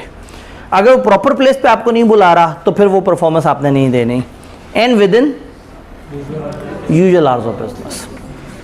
तो अगर यूजुअल आवर में वो नहीं आपको बता रहा तो इसका मतलब है कि उसने आपको प्रॉमिस परफॉर्म नहीं करने दिया। रूल क्या था, वो अप्लाई करेगा तब आप उसको काम करके देंगे, अदरवाइज आप उसको काम करके नहीं देंगे। क्या ये बात समझ आई है? तो ये एक टेबल ने जो है वो इन चीज़ों के ऊपर डिस्कशन की। एक स्टेप इससे आगे चलते हैं, एक और टेबल आता है। ये टेबल थोड़ा सा टेक्निकल है, इसको एंड पे देखते हैं। पहले मैं ज़रा आसान वाली बातें आपसे डिस्कस कर लूँ। Reciprocal promise. रेसिप्रोकल प्रॉमिस कैसे कहते हैं? प्रॉमिस के बदले प्रॉमिस। ए ने कहा वो कुर्सियाँ डिलीवर करेगा और बी ने कहा वो 2000 रुपये पर कुर्सी देगा। तो ए का प्रॉमिस क्या है? कुर्सियाँ डिलीवर करूं, और बी का प्रॉमिस पैसे। अब यहाँ पे समझना होगा कि कौन किस तरह से करेगा। अगर ये तय हुआ है कि पहले कुर्सियाँ डिलीवर होंगी और बाद में पैसे जाएंगे तो फिर क्या होगा? पहले कुर्सियाँ आएंगी बाद में पैसे। अगर ये तय हुआ है कि पहले कुर्सियाँ आएंगी बाद में पैसे, और कुर्सी देने वाला कुर्सी ना दे तो पैसे वाला क्या करे? वो रुक जाए, वो पैसे ना दे। जब तक सामने वाला बंदा अपना काम ना कर दे तब तक इस बंदे ने अपना काम नहीं करना। अगर कोई ऑर्डर नहीं डिफाइंड हुआ कि पहले ये काम करेगा फिर वो काम करेगा, अब क्या करें? देखेंगे उस तरह के कारोबार में पहले कौन परफॉर्म करता है, बाद में कौन परफॉर्म करता है। फॉर एग्जांपल आप एक कॉलेज में दाखला लेते हैं तो कॉलेज वाले आपको पढ़ाते हैं और आप कॉलेज को पैसे देते हैं। अब ऐसे में अगर कॉलेज बताना भूल जाए या आप बताना भूल जाएं कि पहले क्या होगा और बाद में क्या होगा, तो कॉमनली प्रैक्टिस क्या है, बच्चे पैसे देते हैं पहले, बाद में कॉलेज पढ़ाता है। और बच्चे तो कई दफ़ा 2.5-3 महीने पहले पैसे दे देते हैं। इस वक्त आपको पता है कि सेशन क्लोज हो रहा होता है, तो इस टाइम पे बहुत सारे स्टूडेंट्स इस हबड़ दबड़ में कि की दफ़ा सीट ना मिस हो जाए, ये ना हो जाए, कॉलेज के पास आके कहते हैं भाई आप अर्ली एनरोलमेंट क्यों नहीं शुरू करें। तो कॉलेज वाले कहते हैं, अब जैसे इस वक्त इतने सारे स्टूडेंट्स पूछ रहे हैं जी आपकी अर्ली एनरोलमेंट कब है, हम कह रहे हैं भाई हौसला करो, आप लोग पेपर दे रहे हो, हम बता देंगे कि ठीक है कब अगले सेशन के लिए हम लोगों ने स्टार्ट कर दिया है। लेकिन क्या होता है कि बच्चे थोड़े से पैनिक हो जाते हैं। तो एक तरफ तो हम कह रहे हैं ना कि पहले पैसे दिए जाएंगे बाद में परफॉर्मेंस होगी, यहाँ तो मामला और बहुत ज़्यादा ख़राब है। बहुत पहले पैसे दे दिए जाते हैं और बहुत बाद में परफॉर्मेंस हो रही होती है। क्यों? एक ट्रेंड सेट हो गया है, मार्केट की एक नेचर सेट हो गई है। लास्ट टाइम ऐसे हुआ है कि हमने कहा जी हमने करनी नहीं है अर्ली एनरोलमेंट, ये बड़ा जुल्म है, इस वक्त बच्चे तैयारी कर रहे हैं तो हमने करनी नहीं है। बच्चों ने आके कहा सर सारे कर रहे हैं आप क्यों नहीं कर रहे। हमने कहा भाई तुम्हारा नुकसान होने का, किसका नुकसान है, कोई नहीं नुकसान, फड़ो पैसे, ठीक है। अब बच्चा तो उसने कहा जी पैसे पकड़ें और आप मेरा एडमिशन करें। तो जब एक जगह पे ट्रेंड बना हुआ होता है, मार्केट की एक रवायत बनी हुई होती है, तो फिर वहाँ पे चीज़ें उस तरह से चल पड़ती हैं। तो आपने ये देखना है कि परफॉर्मेंस किसने कब करनी है। तो अगर तो नहीं तय हुआ कि पहले पैसे देने वाला पैसे देगा या पहले पढ़ाने वाला पढ़ाएगा, तो आपने देखना है मार्केट में क्या चल रहा है। मार्केट में अगर ये चल रहा है कि पहले बच्चा एडमिशन कराता है, पहले वो पैसे देता है और फिर बाद में कॉलेज उसे पढ़ाता है, तो फिर क्या होगा, ठीक। तो सुलन क्या करना चाहिए, अर्ली एनरोलमेंट होनी चाहिए या नहीं होनी चाहिए, ये बड़ी ख़तरनाक डिबेट। नहीं होनी चाहिए, बच्चे सुकून से अपना पेपर दें, पेपर देने के बाद डिसाइड करें कि उन्हें क्या करना है। अच्छा, बच्चे पेपर देते साथ ही हुंजा निकल जाते हैं, सवाद का गान निकल जाते हैं, वो गायब हो जाते हैं, वो कहते हैं कि बस अब जाके तो मुझे छुट्टियां मिली हैं। फिर कॉलेज की क्लासें शुरू होने के आसपास आते हैं और कहते हैं कि जी मुझे जगह चाहिए। पता ये लगता है कि वो कॉलेज में बच्चे खचाखच भरे हुए होते हैं, उनको जगह नहीं मिलती। फिर वो जाके कहते हैं कॉलेज बेरहम है, जालिम है। अगर ये मुझे पहले बता देते कि जगह नहीं मिलेगी, मेरे से बेशक 2 महीने पहले थोड़े से पैसे पकड़ लेते, मैं यहाँ पे सीट रिज़र्व करवा देता। कॉलेज फिर फंस जाता है कि एडमिशन करें तो भी गलत। अच्छा, और अगर अर्ली एनरोलमेंट करें और उसी वक्त सारे बच्चों को एडमिशन दे दें, तो जो बच्चा इस वक्त पढ़ाई के साथ साथ जो है जिसके पास पैसे पड़े होंगे वो तो अगले सेशन की सीट रिज़र्व करवा देगा, और जो बाकी नहीं करवा सकेंगे और जिनको अभी पेपरों की टेंशन है वो तो रुल जाएंगे। तो फिर लास्ट टाइम हमने इसका एक दरमियाना सा सलूशन निकाला था कि अर्ली एनरोलमेंट करनी भी पड़ रही है और हमें नज़र भी आ रहा है कि अच्छी खासी तादाद में स्टूडेंट जो हैं वो ऐसे हैं जो अभी नहीं करवा रहे। तो हमने एक डिसीजन लिया, हमने कहा हम कुछ परसेंटेज रिज़र्व कर देंगे पेपरों के बाद के लिए।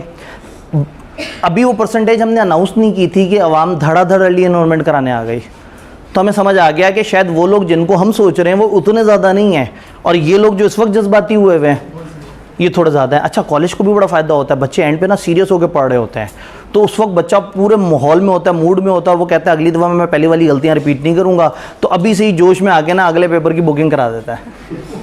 तो अगेन ज़ाहिर है उस इंडस्ट्री में जब बैठे हैं और वहाँ पे किस तरह की नॉर्म है, तो फिर हमने ये लास्ट टाइम डिसाइड किया, तो इस दफ़ा भी इंशाल्लाह यही कोशिश करेंगे कि हम अर्ली एनरोलमेंट अगर बच्चे करवा रहे हैं तो उनको मना नहीं करेंगे, लेकिन एक बहुत मुनासिब सी फ़ीस लेके और साथ में कोटा रिज़र्व कर देंगे कि ये इतनी सीटों के बाद हम रुक जाएंगे और बाकी पेपर्स के बाद जब बच्चे आएंगे तो फिर उस टाइम पर हम ओपन करेंगे, ताकि वो लोग जो इस टाइम पर पैनिक हो रहे हैं और सोच रहे हैं कि आज मेरे पास भी पैसे होते तो मैं अपना सब्जेक्ट बुक करा लेता, या अगेन वही वाली बात है कि पेपर से फारिग होकर साउंड माइंड से सोचेंगे ना।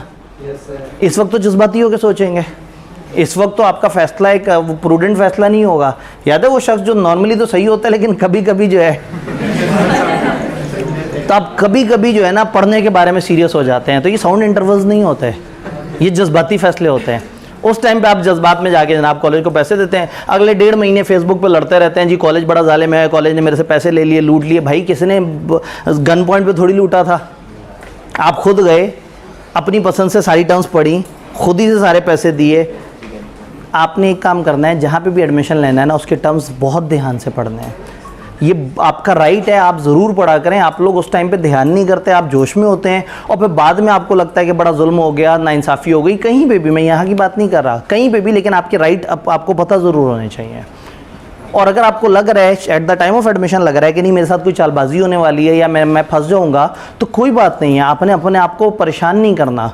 लेकिन वंस आपने एक जगह ऐसा एडमिशन ले लिया अपने आप को परेशान करके, तो फिर बाद में परेशान नहीं होना, फिर रोना नहीं है, फिर ये नहीं कहना कि जी जुल्म हो गया, इस तरह से करके आप जिस मर्जी जगह एडमिशन लें, महंगे से महंगी फ़ीस दें, सस्ते सस्ती फ़ीस दें, लेकिन इंपॉर्टेंट बात जो मैं आपको बताना चाह रहा हूँ, आपको अपने राइट्स पता होने चाहिए। आपको पता हो कि मेरे साथ कॉलेज क्या कर रहा है, मैं ये जो पैसे जमा करा रहा हूँ ये कौन से टाइम के हैं, अगर मैं पैसे जमा कराता हूँ मेरा पेपर रह जाता है तो मेरे साथ क्या होगा। अगर मैं देखें, ऐसा नहीं सोचना चाहिए कि पेपर रह जाए, लेकिन अनफॉर्चुनेटली ऐसे हो तो सकता है ना। तो आपको हर हालत सिचुएशन समझनी चाहिए। कॉलेज से पूछें भाई अगर मेरा पेपर रह जाएगा तो क्या होगा, अगर ऐसा होगा तो क्या होगा। राइट पता हो तो आप कॉन्ट्रैक्ट को एग्जीक्यूट करें। तो अचानक से बीच में एग्जांपल आती चली गई। रूल मैं आपको बताने जा रहा था कि कॉन्ट्रैक्ट में अगर परफॉर्मेंस नहीं डिफाइंड कि कौन पहले करेगा, तो वैसे ही तरतीब होगी जो नॉर्मली मार्केट में चलता है। जैसे मैंने कहा कि कॉलेजेस में एजुकेशन सेक्टर में पहले पैसे जमा कराए जाते हैं, बाद में परफॉर्मेंस होती है। अच्छा, अगर साइमल्टेनियस और डिपेंडेंट ना हो, ये तो डिपेंडेंट है ना कि पहले कुर्सियों वाला कुर्सी देगा फिर मैं पैसे दूंगा, इसे कहते हैं डिपेंडेंट। अगर डिपेंडेंट ना हो, साइमल्टेनियस हो, साइमल्टेनियस का मतलब है भाई दोनों पार्टीज ने इकट्ठे परफॉर्म करना है, तो फिर पैसे देने वाला तब तक पैसे ना दे जब तक उसको सामने खड़ी कुर्सियां नजर ना आ रही हो। ऐसे नहीं होगा कि वो कहेगा पैसे पकड़े कुर्सियां दे दें, पता लगा कुर्सियां आई नहीं। तो अगर कॉन्ट्रैक्ट साइमल्टेनियस है तो आप तब तक परफॉर्म ना करें अपने हिस्से का प्रॉमिस जब तक सामने वाला बंदा रेडी और विलिंग नजर नहीं आता आपको। ये बात समझ आई? सबको समझ आ रही है? रेसिप्रोकल प्रॉमिस था, इसने परफॉर्म करना था फिर इसकी बारी आनी थी, इसने परफॉर्म करना था फिर इसकी बारी आनी थी। इसने परफॉर्म ही नहीं किया, इस बंदे ने, प्रॉमिसर ने परफॉर्म नहीं किया। प्रॉमिसी का क्या राइट है?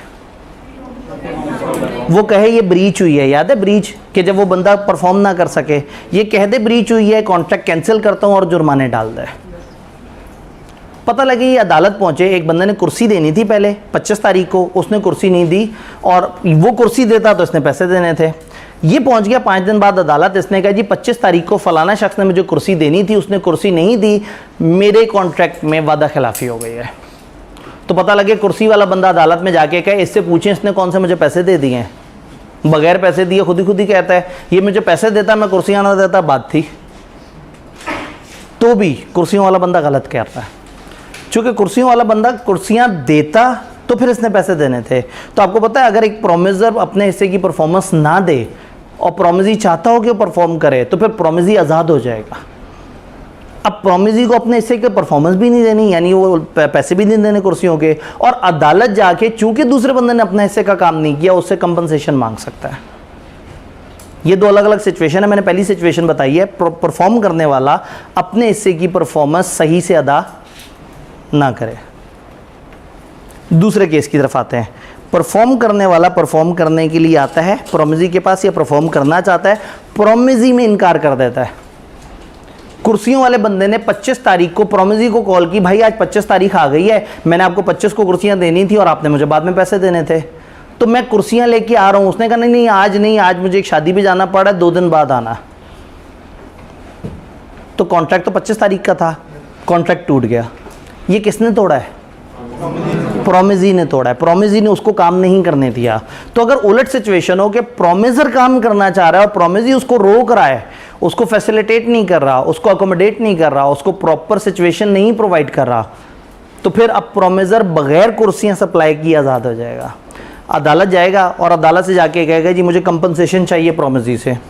अदालत उसे बुलाएगी तो प्रोमिसी ये नहीं कह सकता भाई ये मुझे कुर्सियां दे देता, बाद में मेरे से डैमेजेस मांगता, इसने तो कुर्सियां दी नहीं। क्यों नहीं दी उसने कुर्सियां? इसने रोक दिया था। तो अगर एक बंदा रोक दे सामने वाले बंदे को तो सामने वाला बंदा आज़ाद हो जाता है, परफॉर्म भी नहीं किया उसने और वो कंपनसेशन भी मांग सकता है। इसको अटेम्प्टेड परफॉर्मेंस कहते हैं कि परफॉर्म करने वाला परफॉर्म करना चाहता था और प्रोमिसी ने उसको रोक दिया। क्लियर? क्या ये इंटरनल किसी डिवाइस से आवाज़ आ रही है, एक्सटर्नल बाहर की दुनिया से? एक्सटर्नल आवाज़ है। मैंने कहा नहीं तो शायद हो सकता है ये बैठे बैठे अचानक परेशान हो गया हो। ये सारे रूल समझ आ रहे हैं? किताब ने इन रूल्स को डिस्कस किया। Reciprocal promise, promises which form consideration or part of consideration for each other, ये बात समझ आ रही है? वो प्रॉमिस जो एक दूसरे के लिए कंसिडरेशन है। रूल्स क्या है? Simultaneous performance. जब कॉन्ट्रैक्ट में reciprocal promise to be simultaneously performed होना होगा, इकट्ठे परफॉर्म होना होगा। Promisor need not perform his promise unless promisee is ready and willing. Promisee को तब तक रुकना चाहिए, हर बंदे को तब तक रुकना चाहिए, हर प्रोमिसर को तब तक रुकना चाहिए जब तक दूसरा बंदा रेडी नजर ना आ रहा हो। तो साइमल्टेनियस परफॉर्मेंस में दूसरा रेडी होगा तो आपने काम करना है। ऑर्डर ऑफ परफॉर्मेंस, ऑर्डर किसे कहते हैं? तरतीब को। अगर order in which reciprocal promise are to be performed is expressly fixed by contract, अगर तरतीब जिसमें रेसिप्रोकल प्रॉमिस परफॉर्म होने वो एक्सप्रेसली फिक्स्ड है, एक्सप्रेसली डिफाइंड है कि पहले तुम फिर ये, तो फिर क्या होगा? They must be performed in that order. और अगर नहीं फिक्स तो it must be perform in order which the nature of transaction require. मैंने कहा कि अगर कॉलेज कहे कि पहले पैसे दो बाद में पढ़ाएंगे तो वो तो फिर तय हो गया। अगर कॉलेज नहीं भी बताए तो आप देखेंगे कि मार्केट में क्या चलता है, पहले परफॉर्म करना होता है या पहले पैसे देने होते हैं। तो पहले पैसे दिए जाएंगे, बाद में कॉलेज पढ़ा रहा होगा, फिर आप मार्केट की रिवायत के मुताबिक चलेंगे। वही सारी बातें जो हमने ज़बानी डिस्कस की हैं यहाँ इंग्लिश में लिखी हुई हैं। Preventing the performance, when one party prevents the other from performing his promise. जब एक बंदा दूसरे को रोक दे, ये सेकंड वाली एग्जांपल थी जिसमें वो कुर्सियां देना चाहता है और इसने रोक दिया है। Contract become voidable at the option of party so prevented. जिसको रोका गया उसके ऑप्शन पे क्या बन जाएगा? वॉइडेबल। वॉइडेबल क्या था भला? जिसमें एक मजलूम होता था और वो कॉन्ट्रैक्ट को चाहे तो कैंसिल कर दे चाहे तो चलाए। तो परफॉर्म करने वाला मजलूम है, वो परफॉर्म करना चाहता था, आपने उसे परफॉर्म नहीं करने दिया। अब उसकी मर्जी, चाहे तो कॉन्ट्रैक्ट को परफॉर्म करे चाहे तो अदालत जाके कहे मुझे कंपनसेशन चाहिए। He is entitled to compensation from other party for any loss which he may sustain in consequence of the non performance of contract.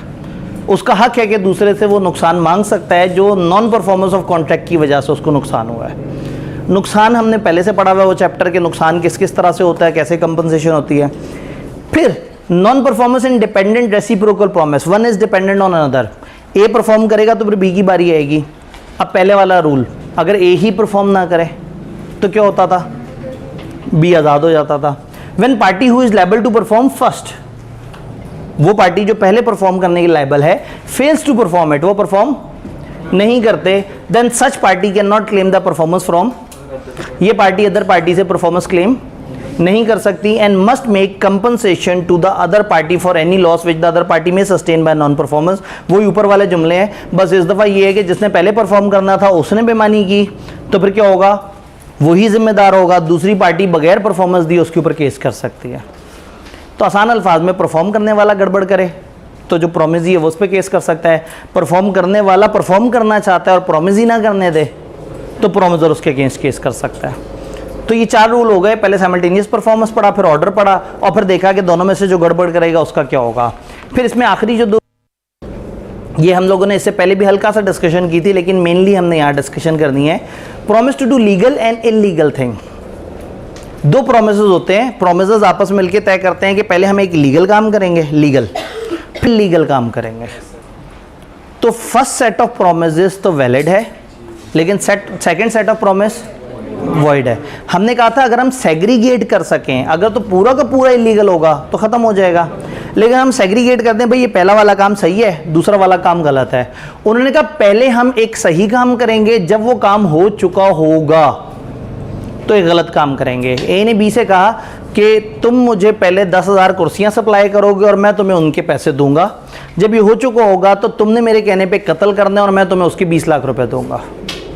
तो पहला सेट वैलिड है और दूसरा सेट वॉइड। अगर इसकी तरतीब उल्टी होती, अगर वो कहता है कि पहले तुम कत्ल करो मैं पैसे दूंगा, जब कत्ल हो चुका होगा फिर मैं तुमसे कुर्सियां खरीदूंगा, तो अब कुर्सियां भी फारिग, दोनों फारिग। अब हम सेग्रीगेट नहीं कर सकते, पहले कत्ल होगा तो उसके बाद कुर्सियों का मामला आएगा। तो अगर आप सेग्रीगेट कर सकते हैं और पहला वाला सही है और बाद वाले गलत हैं तो सही वाला वैलिड होगा और ख़राब वाले वॉइड हो जाएंगे। अल्टरनेटिव प्रॉमिस भी हो सकता है, एक लीगल एक इलीगल। एक बंदे ने दूसरे से कहा कि या तो तुम मुझे 20 लाख रुपए दे दो और मैं एक बंदा कत्ल कर दूं, या तो मुझे 10 लाख रुपए दे दो और मैं तुम्हें फर्नीचर सप्लाई कर दूं। तो या तो फर्नीचर सप्लाई कर दूं, वैलिड चीज़ें हैं, और या मैं कत्ल कर दूं, गलत है। तो अल्टरनेट है। तो अगर इस तरह का कॉन्ट्रैक्ट होगा जो अल्टरनेट होगा या ये या वो, तो उसकी जो इलीगल विंग है उसको ख़त्म कर देंगे और सिर्फ लीगल विंग को काउंट करेंगे। इन case of alternative promise one branch of which is legal and other illegal, the legal branch alone can be. और ऊपर वाला क्या पढ़ा था, जब फर्स्टली कहें कि लीगल थिंग करेंगे और सेकेंडली क्या करेंगे, इलीगल थिंग, तो first set of promise contract बन जाएगा, लेकिन सेकेंड सेट जो है वो वॉइड एग्रीमेंट होगा। क्या बात समझ आई? एक छोटा सा टेबल छोड़ा हमने पीछे, उसके ऊपर डिस्कशन करते हैं। Failure to perform at fix time. जी यहाँ पे सवाल लेते हैं। क्या जो इलीगल कॉन्ट्रैक्ट होता है उसमें दोनों पार्टी ही है, मतलब जो इलीगल कॉन्ट्रैक्ट होता है उसमें अदालत दोनों पार्टी को रोक सकता है, ऐसे? जी, अगर एक इलीगल कॉन्ट्रैक्ट है तो क्या अदालत दोनों को रोक सकती है? सीधी सी बात है कि दोनों पार्टीज को पता होना चाहिए जो हम काम करने जा रहे हैं वो इलीगल है। तो एक गलत नहीं कर रहा, दोनों के दोनों गलत कर रहे हैं। तो अगर दोनों गलत कर रहे हैं, फॉर एग्जांपल एक बंदा कत्ल कर रहा है और दूसरा 20 लाख दे रहा है, तो वो कहे देखें जी वो कत्ल कर रहा है, उसकी कंसिडरेशन गंदी है, मैं तो पैसे दे रहा हूँ। लेकिन हम कहेंगे ऑब्जेक्ट गंदा था, कत्ल, मकसद गलत था, ये कॉन्ट्रैक्ट सही नहीं था। तो अगर ऑब्जेक्ट गलत है तो फिर तो हम कहते हैं कि वो पूरा का पूरा ही वॉइड हो जाता है। बात समझ आ रही है? को और अगर कोई रैंडम सवाल नहीं। Failure to perform at fix time. अगर कॉन्ट्रैक्ट में एक फिक्स टाइम तय हुआ है कि ये फिक्स टाइम है, इस फिक्स टाइम पे परफॉर्मेंस होनी चाहिए, तो फिर उस फिक्स टाइम पे परफॉर्मेंस होनी चाहिए। लेकिन आपको पता है कि इंसान की मजबूरी बन जाती है, सम टाइम किसी वजह से वो उस फिक्स टाइम पे परफॉर्म ना कर सके, तो क्या गुंजाइश नहीं होनी चाहिए थोड़ी सी? हाँ जी, कुर्सियाँ सप्लाई करनी थी, एक बंदे ने 25 जुलाई को नहीं कर सका, कोई बात नहीं 26 को कर दे, ऐसा क्या मसला? या है मसला? उसने टाइम तय किया है तो कुछ तो मसला होगा। अब यहाँ देखना ये ज़रूरी है कि क्या ये कॉन्ट्रैक्ट टाइम सेंसिटिव कॉन्ट्रैक्ट है या नहीं, क्या यह टाइम एसेंस है, क्या टाइम सबसे एसेंशियल एलिमेंट है? अगर टाइम एसेंशियल एलिमेंट है, फॉर एग्जांपल अगर उस दिन वो शख्स कुर्सियाँ 25 जुलाई को आपको देगा तो आपने फ़ौरन से वो कुर्सियाँ आगे भेज देनी और वो एक्सपोर्ट हो जाएंगी। लेकिन अगर एक भी दिन लेट हो गया तो आपका एक्सपोर्ट का कॉन्ट्रैक्ट हाथ से चला जाएगा। तो इसका मतलब है ऐसा कॉन्ट्रैक्ट जिसमें पहले से बताया गया हो कि ये कुर्सियाँ लेके मैंने आके एक्सपोर्ट करनी है और 25 को ना दिया तुमने, तो बस फिर तो सत्यानाश हो जाएगा। तो ये टाइम सेंसिटिव कॉन्ट्रैक्ट है। अच्छा, एक बंदे ने दूसरे से कहा कि जी हमारा कॉन्सर्ट हो रहा है 25 की शाम को, आपने आके कॉन्सर्ट में गाना गाना है, 25 की शाम को कॉन्सर्ट में गाना गाना है। उस दिन वो नहीं आ सका, कोई बात नहीं, वो अगले दिन आ जाए। नहीं, क्यों? इन्होंने बोला तो नहीं था, तय तो नहीं हुआ था कि टाइम सेंसिटिव है। अब नेचर ऑफ द कॉन्ट्रैक्ट ऐसी है कि आपको पता है कि ये इस टाइम पे नहीं होगा तो मामला ख़राब हो जाएगा। तो अगर कॉन्ट्रैक्ट ऐसा हो जिसमें टाइम नज़र आ रहा हो कि सबसे सेंसिटिव चीज़ है, या पार्टीज तय कर लें कि टाइम सेंसिटिव है, तो फिर वो बन जाएगा ऐसा कॉन्ट्रैक्ट जहाँ टाइम एसेंस है। और अगर दूसरी सिचुएशन हो जहाँ टाइम एसेंशियल ना हो, तो वहाँ थोड़ा सा रिलैक्सेशन आ जाती है। जहाँ टाइम एसेंस है और आप टाइम पे पूरा ना करें तो लॉ आपको वॉइडेबल ऑप्शन दे देगा। 25 तारीख को कुर्सियाँ मिलनी थी, नहीं मिली, और टाइम सेंसिटिव था। अब ये वाला बंदा जिसको कुर्सियाँ नहीं मिली, चाहे तो कॉन्ट्रैक्ट ख़त्म करके आज कंपनसेशन मांग ले, आज मार्केट में जितना भी रेट चल रहा है जो डिफरेंस है वो उतनी कंपनसेशन मांग ले, या अगर थोड़ी सी गुंजाइश है तो दूसरे बंदे से क्या, अच्छा चलो ठीक है तुम थोड़ा लेट मुझे डिलीवर कर दो। अब ऐसे में अगर वो कहे तुम्हारी जो लेट परफॉर्मेंस है मैं एक्सेप्ट कर लूँगा, तो साथ में कुछ बताना होगा कि मैं एक्सेप्ट तो कर लूँगा लेकिन हो सकता है मैं तुम्हें डैमेजेस चार्ज करूँ। तो लेट परफॉर्मेंस जो है एक्सेप्ट हो सकती है विद डैमेजेस, और हो सकता है वो लेट परफॉर्मेंस एक्सेप्ट करते हुए डैमेजेस का नोटिस ना दे। वो कहे कोई बात नहीं, लेट हो गए, तुम कल सुबह सुबह तक दे देना, दोपहर में मैंने भेजनी है, बस सुबह से ज़्यादा लेट ना हो। तो दिस कैन कि जिसको टाइम पे परफॉर्मेंस नहीं मिली उसको मिल जाए वॉइडेबल ऑप्शन। चाहे तो वो कॉन्ट्रैक्ट कैंसिल करके आज के रेट पे कंपनसेशन मार्केट में जाके देख ले, या दूसरा ऑप्शन क्या है, वो डिलेड परफॉर्मेंस एक्सेप्ट कर ले विद और विदाउट एडिशनल नोटिस कि अब मजीद लेट होने से जो नुकसान होगा वो तुम्हारा। किताब से देखते हैं, अगर टाइम एसेंस है तो voidable at the option of promisee, he may rescind cancel, rescind the contract and sue for breach cause by non performance से जो नुकसान होगा उसके लिए केस कर सकता है, कॉन्ट्रैक्ट कैंसिल कर सकता है। He can also accept performance, performance accept भी कर सकता है, but then promisee can not claim compensation for loss due to non performance. तो अगर एक्सेप्टेंस कर लेगा तो कंपनसेशन, वो कंपनसेशन बड़ी वाली कंपनसेशन तो नहीं मांगेगा जो नुकसान उसको होना था at the time, unless at the time of acceptance he give notice of promisor of his such, unless कि वो देर से परफॉर्मेंस मानते हुए नोटिस दे दे कि ठीक है मैं परफॉर्मेंस तो देर से एक्सेप्ट कर लेता हूँ, लेकिन फिर जो मजीद लेट होने से जो नुकसान है वो आपके ज़िम्मे आएगा। तो इसका मतलब यहाँ टोटल इख्तियार आ गया प्रोमिजी के पास। प्रोमिजी चाहे तो ओके कर दे, चाहे तो कैंसिल कर दे। अगर वो कैंसिल कर दे तो वो पूरी कंपनसेशन मांग सकता है नॉन परफॉर्मेंस की वजह से। अगर वो ओके कर दे तो भी उसके पास इख्तियार है कि विद डैमेजेस भी ओके कर सकता है, विदाउट डैमेजेस भी ओके कर सकता है। तो eight the time of saying okay उसे नोटिस देना होगा कि क्या ये मैं विद एक्स्ट्रा डैमेजेस आपको कह रहा हूँ या बस ठीक है सही है कोई बात नहीं, लेट हो गया मेरे पास मार्जिन है, खैर है कल की कल देखी जाएगी। लेकिन अगर टाइम एसेंस नहीं था, टाइम कब एसेंस होता है? Time is essential to contract if intention of parties express या implied was that time should be. अगर एक्सप्रेसली डिफाइन किया हुआ कि टाइम एसेंस है, जैसे उन्होंने कहा था कि भाई कुर्सियाँ उस दिन लाजमी चाहिए, नहीं तो इम्प्लाइड हो, जैसे मैंने कहा सिंगिंग वाला जो कॉन्ट्रैक्ट था उसमें ये इम्प्लाइड नज़र आ रहा है कि टाइम पे होगा तो बात बनेगी वरना बात नहीं बनेगी। तो जहाँ time essence of the contract हो तो वहाँ ये रूल है, और जहाँ टाइम इतनी सेंसिटिव चीज़ नहीं है तो not avoidable at the option of promisee. Promisee के ऑप्शन पे अवॉइडेबल, तो पहला वाला पॉइंट यहाँ अवॉइडेबल था, यहाँ ये सेकंड पॉइंट खाया जाएगा क्योंकि अब कैंसिल तो करने का इख्तियार ही नहीं है उसके पास। डायरेक्टली हम थर्ड पार्टी पे आएंगे। Promisee is entitle to compensation for promisor for any loss occasion to him by such failure. वो लेट हो गया, उसने कहा कोई बात नहीं टाइम एसेंस नहीं था, तुम कल डिलीवर कर देना, लेकिन आज से कल तक के डिलीवर होने में अगर कोई नुकसान हुआ मैं तुमसे पैसे मांगूंगा। तो अगर वो उसे नोटिस दे देता है तो जो उस एडिशनल नुकसान है उसको वो उससे कंपनसेशन मांग सकता है। तो समरी ये बनी कि अगर एक कॉन्ट्रैक्ट टाइम पे परफॉर्म नहीं होता तो पहली चीज़ देखेंगे टाइम एसेंस है या नहीं। अगर टाइम एसेंस है तो दूसरी चीज़ देखेंगे प्रोमिजी क्या सोच रहा है। अगर प्रोमिजी कह देता है कि नहीं भाई मैं तो नाराज़ हूँ, ये कॉन्ट्रैक्ट ख़त्म समझो, तो फिर तो पूरी कंपनसेशन दी जाएगी। अगर प्रोमिजी का मैं कॉन्ट्रैक्ट एक्सेप्ट कर लेता हूँ तो देखेंगे कि आप प्रोमिजी मजीद कोई ख्वाहिश का इजहार कर रहा है कि एक्सेप्ट कर लेता हूँ लेकिन 2 दिन का मुझे जुर्माना दे दो। अगर वो बिल्कुल खामोश और कहता है मैं कॉन्ट्रैक्ट एक्सेप्ट करता हूँ मजीद जुर्माना नहीं डाल रहा था, तो प्रोमिजी अल्लाह का शुक्र अदा करेगा कि वो देर हो गया लेकिन अगले बंदे ने उसको कबूल कर लिया। लेकिन जहाँ टाइम एसेंस ना हो वहाँ प्रोमिजी को वाइडेबल ऑप्शन नहीं मिलनी, एक्सेप्ट तो उसको करना पड़ेगा। हाँ, एक्सेप्ट करते हुए लेट एक्सेप्टेंस के वक्त अगर कोई जुर्माना वगैरह डालना चाहे विद द प्रॉपर नोटिस तो वो बता सकता है। तो फिर लेट होने से जितना एक्स्ट्रा नुकसान हुआ है बस वो उसको मिलेगा, लेकिन असल वाली कंपनसेशन का राइट उसका ख़त्म हो गया। क्या ये बात समझ आई सबको? अब इस चैप्टर की उस मिथ पे चलते हैं जो एक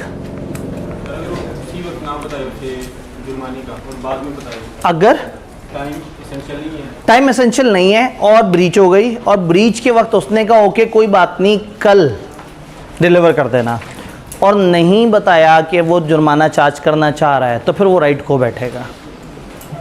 eight the time of late acceptance आपको बताना होगा कि लेट एक्सेप्टेंस आप बिल्कुल मुफ्त में उसे अलाउ कर रहे हैं या लेट एक्सेप्टेंस के वक्त आपको कुछ गम गुस्सा है जो आप उसे बताना चाह रहे हैं। अब ऐसे में एक ऐसा टॉपिक जो किताब में सामने सामने नहीं दिया हुआ लेकिन आईक्यू बहुत शौक से पूछ रहा है, the myth the confusion of joint promisors and joint promisees. कौन परफॉर्म कर सकता है, किसको परफॉर्म कर सकता है, कौन डिमांड कर सकता है, किससे डिमांड कर सकता है। आई के पेपर में अचानक से सिचुएशन बताता है कि ये 4 लोगों ने ये 2 लोगों के अगेंस्ट परफॉर्मेंस देनी थी, बताओ इन चारों में से कौन परफॉर्मेंस दे सकता है, इन 2 में से कौन परफॉर्मेंस ले सकता है, वगैरह वगैरह। तो ऐसे में ये दोनों चीज़ें आपस में इस तरह से तय की जा सकती हैं कि कौन परफॉर्म करेगा, किसके अगेंस्ट परफॉर्मेंस देंगे। कुछ नहीं तय हुआ तो कॉमन रूल क्या है जॉइंट प्रोमिसर्स का? जॉइंट प्रोमिसर्स का कॉमन रूल क्या है?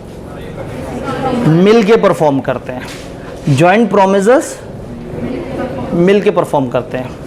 किसके अगेंस्ट परफॉर्म करते हैं? प्रोमिजी। अब जब प्रोमिजी है और प्रोमिजी इनसे कहेगा कि तुम परफॉर्म करो, तो प्रोमिजी की नज़र में ये है जॉइंट एंड सेवरल, ये अपनी नज़र में जॉइंट एंड सेवरल नहीं है। जॉइंट प्रोमिसर ने कॉन्ट्रैक्ट कैसे परफॉर्म करना है? जॉइंटली, मिलके करना है। और प्रोमिजी जो है उसकी आज़ादी है, वो इनमें से किसी एक से भी परफॉर्मेंस मांग सकता है। तो इसका मतलब है अगर सवाल कहे कि ये 3 जॉइंट प्रोमिसर हैं, बताओ इनमें से कौन परफॉर्म करेगा, आप कहेंगे सारे परफॉर्म करेंगे। हो सकता है वो आपसे कहें ये तीनों ने परफॉर्म करना था, सामने वाले बंदे ने इनमें से एक से परफॉर्मेंस मांग ली, गलत तो नहीं किया। तो जज्बाती होकर ये नहीं कहना कि जॉइंट थे तो जॉइंटली करना था। सामने वाली बंदी पार्टी के पास ये ऑप्शन है कि वो उसको कवर कर सकता है, सामने वाला बंदा, सामने वाले लोग उसको रिवर्स कर सकते हैं, कह सकते हैं तुम या तुम। लेकिन अगर सामने वाले ने कुछ नहीं कहा, मिलके परफॉर्म करना, ये बात याद रहेगी। Same is the case with demand. कौन डिमांड कर सकता है? अगर एक तरफ जॉइंट प्रोमिसेस हैं बहुत सारे, और सवाल ये कहता है कि बताओ इनमें से कौन डिमांड कर सकता है परफॉर्मेंस का, तो डिमांड करेंगे ये सारे इकट्ठे, डिमांड करेंगे इकट्ठे। और किससे डिमांड करेंगे? किसी अकेले बंदे से भी डिमांड कर सकते हैं। तो ये कब अकेले होंगे और कब मिलेंगे? ये अजीब सी मिथ है। कब इकट्ठे होंगे, कब अलग अलग होंगे? जी, डिमांड अकेला नहीं कर सकता, इन्होंने कहा। परफॉर्म अकेला कर सकता है? सोच लें, मुझे तो लग रहा नहीं कर सकता।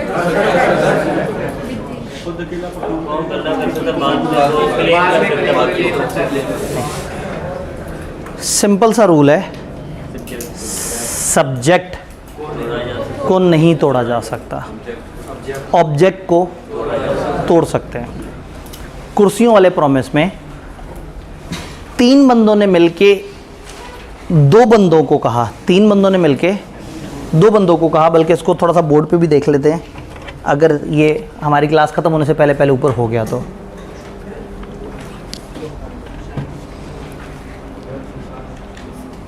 तीन बंदों ने मिलके 2 बंदों से कहा हम तुम्हें कुर्सियां सप्लाई करेंगे, हम तुम्हें कुर्सियां सप्लाई करेंगे।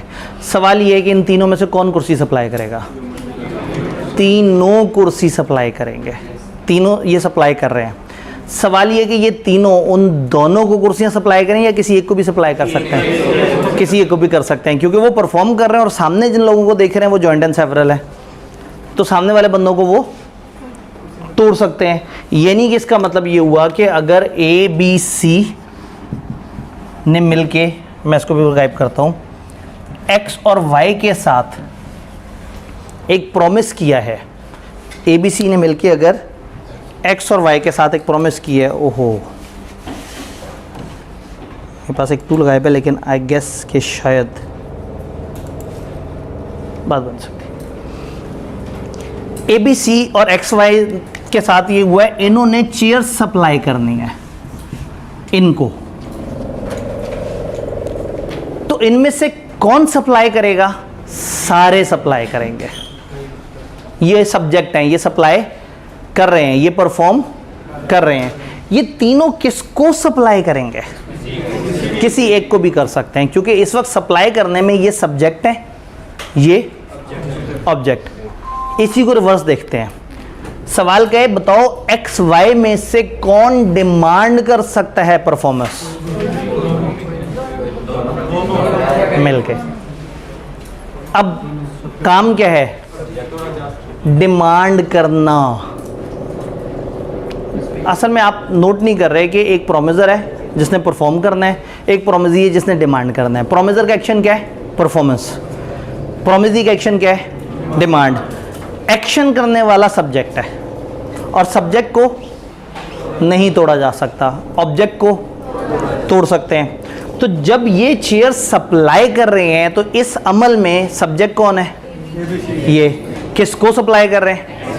तो ये सब्जेक्ट है, वो ऑब्जेक्ट है। सप्लाई करते हुए ये इकट्ठे सप्लाई करेंगे और जिसको सप्लाई करेंगे उनको तोड़ दिया जाएगा। तो परफॉर्मेंस के अंदर प्रोमिसर नहीं तोड़ा जा सकता, प्रोमिसी को तोड़ा जा सकता है। और प्रोमिसी ने क्या करना होता है? डिमांड। अब इनका एक अमल है, ये डिमांड कर रहे हैं उन लोगों से। इस अमल में ये सब्जेक्ट हैं, ये डिमांड कर रहे हैं किन से? उन 3 से। ये डिमांड कर रहे हैं सब्जेक्ट, तो डिमांड दोनों को इकट्ठे करनी पड़ेगी। Who can demand performance jointly? किस से डिमांड करें? किसी एक से भी कर सकते हैं।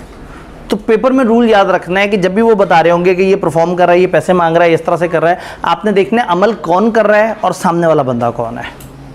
जो अमल कर रहा है उसको तोड़ा नहीं जा सकता, जिसके लिए कर रहा है उसको तोड़ा जा सकता है। परफॉर्म करने वाले को नहीं तोड़ सकते, प्रॉमिस को तोड़ा जा सकता है। और अगर अमल हो रहा हो डिमांड का, कि वो डिमांड कर रहा है, तो डिमांड करने वालों को नहीं तोड़ा जा सकता, जिससे डिमांड की जा रही है। तो रूल ध्यान में रखना है कि सब्जेक्ट को नहीं तोड़ा जा सकता, ऑब्जेक्ट को तोड़ सकते हैं। याद रहेगा। इससे इसके मैक्सिमम पास पेपर्स की कन्फ्यूजन ख़त्म हो जाती है, जो उन्होंने बार बार उसके अंदर चीज़ें गोल गोल घुमाई हैं। तो वो मैंने आप लोगों को स्लाइड दिखानी थी वो वाली, लेकिन वो फिर कल पे चली जाएगी। आपको याद है हमने पहले एक दिन बड़े अच्छे नज़्म ज़ब्त का मुज़ाहरा किया था, उसी रूल को फॉलो करते हैं। ये जो इधर लोग बैठे हुए हैं, ये अगर अपनी फोल्डिंग उठा के एक दफ़ा यूँ करके तेज़ी से निकल जाएं बाहर, फिर उसके बाद हम थोड़ा सा वेट करें, ख़वातीन निकल जाएं, फिर आप बाकी हज़रात जो है वो जोश दिखा सकते हैं।